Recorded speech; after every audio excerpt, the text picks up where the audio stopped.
আসসালামু আলাইকুম প্রিয় কলিজার ভাইরা, আমার ঘুরতে এসেছিলাম শেরপুরে আমাদের সেলিব্রিটি লিটন ভাইয়ের সঙ্গে।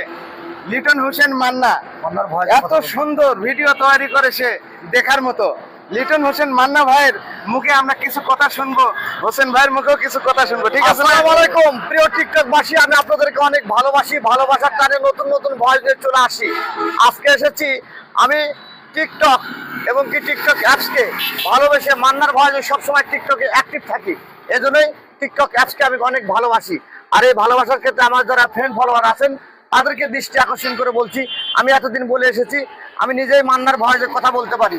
আপনাদের কোনো ভিডিওতে শোনাইছি, কোনো ভিডিওতে শোনাতে পারি নাই। সেজন্য আমার এক ভাই আসছে, বড় ভাই, মির্জাপুর বাড়ি, হাসান ভাই, অনেক সুন্দর ভিডিও বানায়।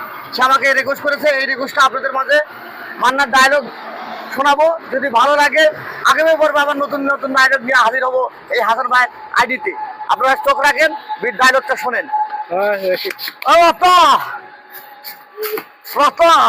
আমি জানি তুমি কয়েক বছর আমার জন্য কষ্ট করছো, কিন্তু কি করবো বলো, আমার মা ভালো চাকরি করতো কিন্তু সরকারি না, প্রাইভেট পারবেট। তবু আমরা ভালো ছিলাম। দুঃখে দুঃখে টেনে নিয়েছে পয়রা আত্মহত্যা করলো, বাপটা মারা গেল। সেখান থেকে টাকার উপর ভারী লোভ হয়ে গেল।